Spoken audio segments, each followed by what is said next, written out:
Okay, inverse functions. A vertical line test checks to see if it's a function. We already studied this. The horizontal line test checks to see if it's one to one, which means its inverse is a function or not. So, for example, a parabola.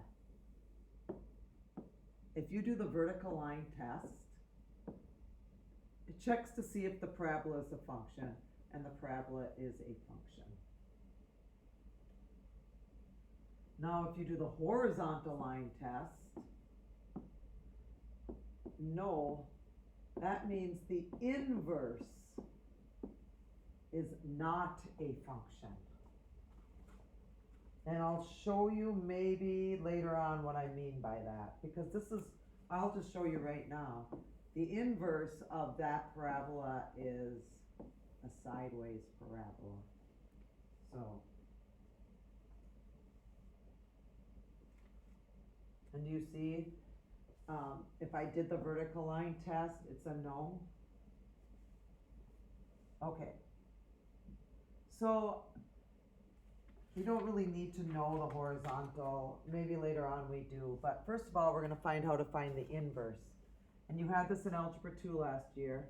You interchange the x's and y's and solve for y's. That's how you get the inverse of a function. So this is the original.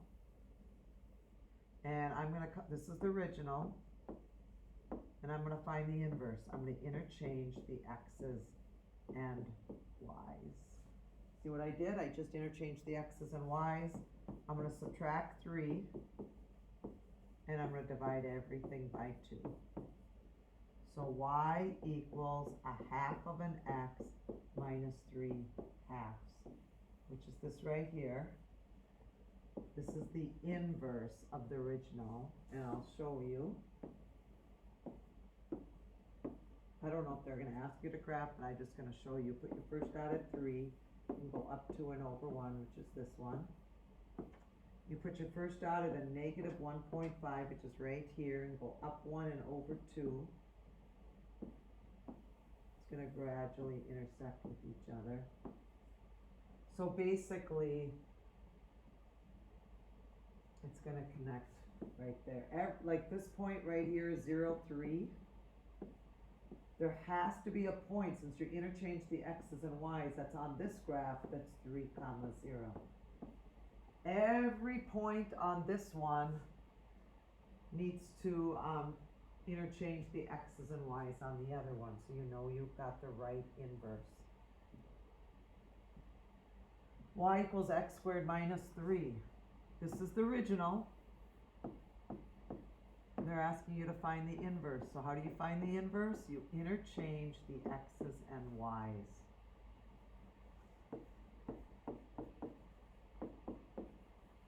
To get y alone, you square root.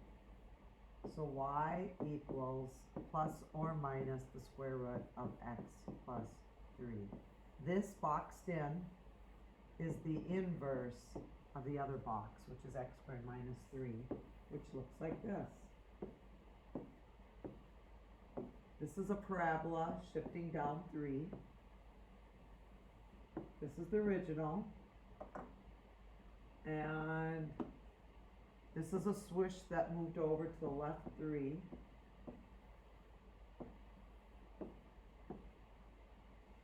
This point on the original is 0, negative 3. There must be a point on its inverse that's a negative 3, 0, because you interchange the x's and y's. And it's everywhere. It's not just at its vertices. It's here, and here, and here, and here, and so on. They have to be interchangeable, the x's and the y's. That's how you find the inverse. Interchange the x's and the y's. Given no graph, state if it's 1 to 1. Given no graph, you have to state if it's 1 to 1. So all you're going to do is, given no graph, you can make yourself a graph. We learned that this is an equation of a semicircle. Let's just say semicircle. This was 3.2. with a radius of 2, and it's a positive, so it's the top half of a semicircle. And all you have to do is, if on the ACTs, if they ask you if it's 1 to 1, all you do is you graph it, and to check to see if it's 1 to 1, you just do the horizontal line test. So I'm just going to go back to this page, which is right here, and I'm going to do the horizontal line test, and it goes more than once, so it's no. It's not 1 to 1. That's part 3. The next part is if there's a graph, do the horizontal line test, because remember, you're checking for 1 to 1, and it only goes through there once, so it's a yes. Find the domain and the range of the inverse without finding the inverse equation. Just f of x is given. So for this part, they want you to find the domain and the range of the inverse. That's what f of a negative 1 means, is inverse. So what I'm going to do is I'm going to graph my original. Okay, good review. There's a vertical asymptote at x equals a negative 3. It's where the denominator equals 0. To find the horizontal asymptote, I take the highest power in the numerator and divide it by the highest power in the denominator, and that's going to be y equals 0. So it's going to be right here, and it looks like that. So the domain of the original is a negative infinity to a negative 3, union with a negative 3 to infinity, because the only spot it doesn't work is when x equals a negative 3. The range is from a negative infinity to 0, union with 0 to infinity. You're supposed to find the domain and range of the inverse without finding the inverse. So basically, let's just go back to this page one more time. The domain on the original is the range on the inverse. The range of the original is the domain of its inverse. You interchange the x's and the y's, or you interchange the domain and the range.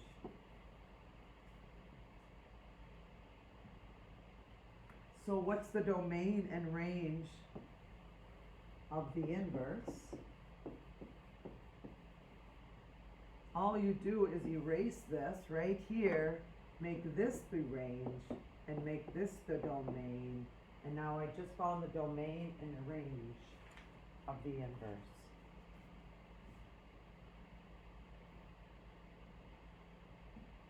Okay, this part, they want you to find the inverse of 5.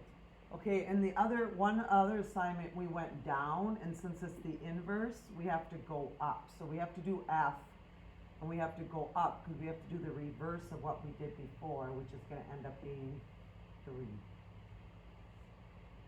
F inverse of 6.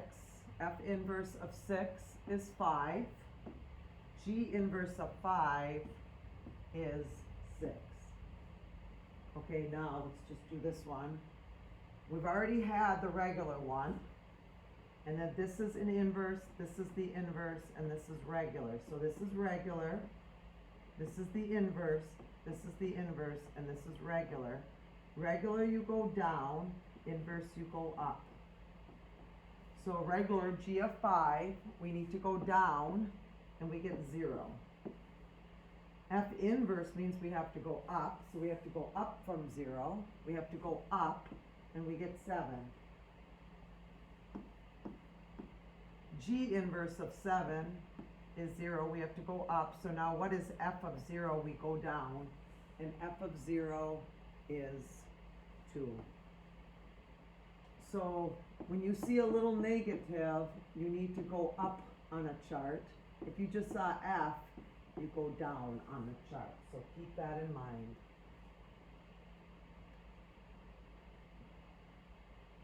Prove that these truly are inverses of each other, and you don't have to do it this way. So on the test, all you have to prove is that they're inverses of each other. Again, little -1 means the inverse of y to the first. All I'm going to do is prove it. So this is the original. And all I'm going to do is interchange the x's and the y's. See, I just interchanged them.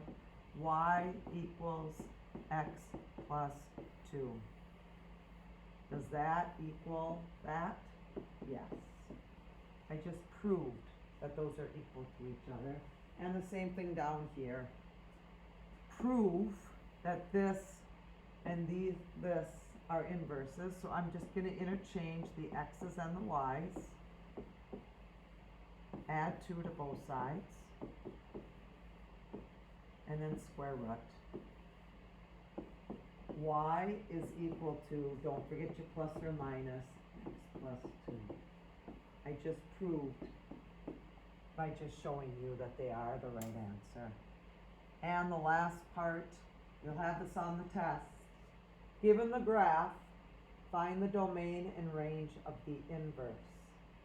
Well, here's f of x. This is the original. Let's state the domain and the range of the original. The original graph starts at 1 and goes to 10 for the x's. And for the y's, you go from 0 to 9. They want the domain and the range of the inverse. So all you have to do is, once you state the domain and the range of the original, all you have to do is come over here and make this the range and make this the domain on the test. And this is the domain and the range of the inverse. And that's it.